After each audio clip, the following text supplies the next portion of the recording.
The Invitation by Nathan Crowder. Inspired by David Bowie's Rock and Roll Suicide. Chaz Headland took a drag on his cigarette and tried to block out the sound from the other room. He had buried the phone in the front part of the hotel suite beneath sofa cushions, but he'd been avoiding the bedroom since returning to the hotel. He could still hear the phone next to the bed ringing. There had been no respite since Billboard's tracking numbers came out that morning. Chaz couldn't bring himself to answer the phone and couldn't be bothered to just take it off the hook. Not with the corpse with the convertible head staring at him from across the room. "Eventually, you might just want to answer that, Chaz," the famous corpse said. "Shut up." Chaz took 2 pulls off the tumbler of bourbon in his left hand and chased it with more cigarettes. He avoided looking at his visitor. The corpse tilted what remained of his head back in exasperation. There was a wet sound as something slid from the ruined skull and landed on the floor behind the chair. The sound drew Chaz's attention, and for a mercifully brief moment, he could see the back of the wall through the shotgun entry wound. His guest's head tilted back down. "Fine. Would you rather talk about sports? I hear the Mariners went to pot this season." Chaz stared at his visitor through a blue haze of tobacco smoke. He couldn't remember seeing photos of the rock star's body. The death was high profile. A nation of disenfranchised youth mourned. Was he wearing that same red and white striped shirt when he put the barrel under his chin and pulled the trigger with his toe? Maybe. It seemed impolite to ask. The phone stopped ringing. The sudden silence was almost worse. "I understand that this is a difficult thing for you to accept," the corpse said. "Success is a hideous bitch, goddess. At first, you think it's giving you all these things, all these opportunities. Big contracts, heavy rotation on the radio, everyone knowing your name, your face, your favorite band. Women want to sleep with you just to be famous for doing it. Name a vice, and in every city you hit on tour, someone's offering you a buffet of sin. But nothing is really free. You just don't pay attention to the cost. Then, one day, you look in the mirror and you don't recognize that poor, sad sack staring back at you." "I never asked to be famous," Chaz said. He stubbed out what remained of his Camel filter and lit another one. "I just wanted to play my music." "And you wanted people to hear it." Chaz nodded, only half realizing he was doing it. "Yeah, I wanted people to hear it." "A lot of people." "As many as would listen," Chaz said. His voice trailed off. He shuddered lightly. He swallowed the rest of his bourbon and shuddered again. The urge to refill it was almost overpowering. Chaz stared at the bottle on the floor, willing it to raise and fill his empty tumbler. His glass remained dry. "You know what that is, don't you?" the corpse said. The ghost of a smile crept onto his pale face. "What?" "That's fame." Chaz filled his lungs with Turkish tobacco smoke. "Damn." "Exactly." The phone started ringing again. Chaz rolled his eyes towards it, then back at the corpse. "Are you gonna get that?" His guest smiled coyly, the effect somewhat sullied by the blood on his teeth. "I don't think they're calling for me." "You could check." "Answer the phone, Chaz." It was not a request, but an order. Chaz wasn't good with orders. He leaned forward in his chair, but reached for the bottle of expensive bourbon instead of the phone. He poured himself half a glass. Tucking the bottle between his thigh and the side of the chair, he leaned back. The ringing continued, unabated. It could be good news, the corpse said. We both know why they're calling, Chaz grumbled. It could be people calling to support you. It's not like you're all alone. Chaz stared at his uninvited guest again. He wrestled with the possibility that this was more than a mere hallucination, more than a complete psychotic break. Why would his subconscious summon up one of rock and roll's more famous suicides unless it was trying to tell him something? And what would that be? Did his traitorous brain summon this specter as a cautionary tale or a guide? I'm not alone, he felt like laughing. Mike and Gordo were too busy to take my calls. How not alone am I if my own bandmates can't be bothered to talk with me? The corpse leaned forward in the chair. His expression read as concerned. The fact that a dead man looked concerned on his behalf was a chilling thought. Maybe Mike or Gordo are trying to call you now. Have you thought of that? It's not them, Chaz said. He remembered how he had seen them last, passed out in the VIP room of the Fairfax. He pouted and refused to look at the phone. It could be. Chaz hurled the half-full tumbler at the wall near the corpse's head. It shattered and sent high-octane liquor and shards of glass everywhere. It's not them! The corpse licked at a drop of bourbon rolling down his face. He raised an eyebrow in apparent approval of the quality. He laced his fingers in front of him. Feel better? What is wrong with you?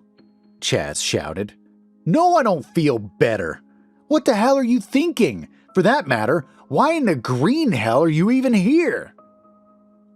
I'm here because you need someone, the corpse said. I'm here to let you know that you're not alone. With his drink hand now empty, Chaz began to regret having thrown the tumbler. He retrieved the bottle at his side and took a draw on that. He put the cap back on the bottle. The phone stopped ringing again. He thought back to earlier, stumbling home from the after-gig party. The squeal of brakes filled his memory and brought a sour expression to his face. I wasn't trying to kill myself. I was just careless. I never said you were trying to kill yourself, the corpse said. Why would you think that? It was an accident, and the car missed me by more than a foot. The corpse waved away the thought with a thin, calloused hand. I believe you. Chaz went to take a drag on the cigarette. It had burned down to the filter, and he sucked air for a second before he figured it out. He pondered lighting another one while words whirled in his mind. I don't know, maybe I wasn't trying to kill myself, but I would have been fine if it had happened. And I didn't ask, the dead rocker said. It was early morning when Chaz had reached an intersection a few blocks from his hotel. He'd been drinking for hours, to say nothing about the pills some blonde girl had given him. Chaz had been on autopilot and stepped off the curb without looking. It wasn't that he wanted to die. He just didn't particularly care at that moment if he lived or not. The squeal of brakes was the first indication, the first thing that cut through the fog to let him know someone else was on the road that time of morning. Rather than cause a scene or get stuck answering questions for the police or press, he hurried the rest of the way back to the safety of the room. The dead legend was waiting for him. He still couldn't comprehend why the corpse's grim visage didn't terrify him. You know that you're dead, right? Chaz asked. It's come up, his guest said. You know your album. Don't say it. Chaz's stare bored holes in his guest, but the dead can't be intimidated. It's a huge hit, the corpse said. Could be the album of the year. You should have a drink and celebrate. The album is crap, Chaz said. "We had 4 songs on there that were worth a damn, and they're never going to be released as singles. The rest were forced on us by the label." "You'll get more control over the next few albums." His guest didn't sound so certain. Chaz fixed the corpse with a critical eye. "Yeah, way I see it, we're a cash cow for the label. They insisted on certain songs, a certain look, a whole manufactured rock package, and it paid off for them. It paid off like gangbusters. And they have us for a 4-record deal. Why would they want to mess with that success?" He had had misgivings about the 4-record deal at the time. That was a lifetime for most bands. But they promised distribution and radio play, and the amount of money involved was intoxicating. 2 years ago, the band had toured in the stereotypical conversion van, sleeping on couches and living on ramen. None of them had been prepared for that many zeros at the end of a number. "Maybe they want to keep the band happy," the corpse suggested. There was a beat. Then both men laughed. "Shit," Chaz said, when he finally regained his breath. "Maybe I would be better off dead."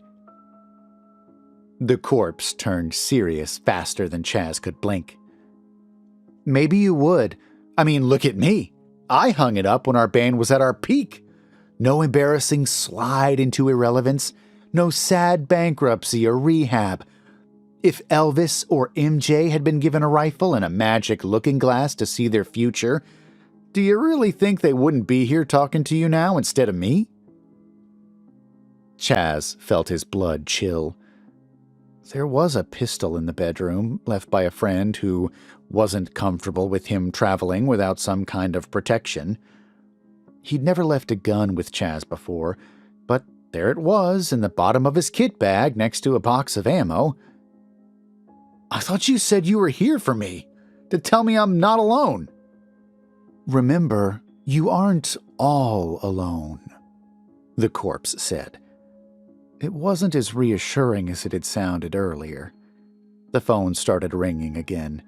The corpse rolled his eyes towards it. "Answer the phone." Chaz heard his voice shake. "No. Answer the motherfucking phone!" The phone was in his hand before Chaz felt his arm move to answer it. He watched the corpse, cautious for any sudden moves. He raised the receiver to his head slowly, as if he were afraid it would bite. "Hello? Chaz? Chaz Headland?" He recognized the voice, but his brain was slow to process it. In the background, he could hear a too familiar guitar riff. "Hey, man, we've been listening to your album. Some tight licks. I particularly love your cover of Axis, Bold as Love." "Jimmy?" Chaz's voice caught in his throat. The rich baritone laugh on the other side of the line told him he was right. "Just wanted to call and congratulate you. I hear tell you might be joining us at the after party." His entire body started to feel numb. His mind turned to the gun in the bedroom. He couldn't shake the image, and he couldn't move the phone from his ear. "What after party?" "Hold on," Jimmy said. "Someone else here wants to talk to you." The phone was passed. A woman picked up, her voice thick with whiskey, raspy with cigarettes. "Hey, baby, it's Janice. Hurry your cute ass over here. There's a bottle of the good stuff with your name on it." The corpse with the flip-top skull pushed himself up from his chair. He ambled his way towards the bedroom. "I don't know what you're talking about," Chaz said. His protest sounded hollow in his own ears. "He didn't tell you?" Janice shrieked with laughter. He could hear her shouting to the rest of the room. "Hey guys, get this! He doesn't know about the after party!" She returned her attention to the phone. "You're invited, of course." Chaz felt his stomach tighten. He could hear his kit bag being opened, the pistol being loaded one chamber at a time. His voice was weak. Invited? The corpse came back to the front room. He set the pistol on the table in front of Chaz. After he gave it a casual spin, he sat back down in his original seat. The after party, Chaz repeated into the phone. He could sense her curly locks being shaken in disbelief on the other side of the phone, her eyes twinkling behind round glasses. He'll show you. Don't take too long. The line went dead. Chaz stared at the pistol. He left the phone off the cradle. It was Sid who came to visit me, the corpse said. I think I would have preferred Morrison, but he was a nice enough guy. Compelling, but not as compelling as history. So, you want me to kill myself? The corpse lowered his head. It was a horrible sight. He looked back up to Chaz, his face expressionless. Chaz, it isn't really about what I want. I'm just here to give you the invite. Take the invite and come with me to the party. You'll be famous. Hell, iconic. As long as the rock and roll plays. If you don't take the invite, you'll never see me again. You won't see any of us ever again. The invite comes once, that's it.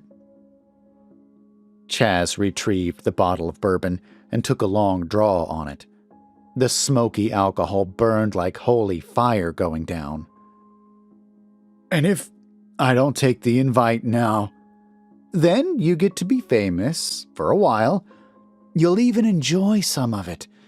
But the tastes are going to move on. They always do. You'll be culturally irrelevant in 5 years or less. You'll be a joke in 10. He thought back to the guitar riff he heard on the phone earlier. A room full of rock legends had been rocking out to his music. Not the ones the label had forced onto the album. His music. The barrel of the pistol was colder against his temple than he expected.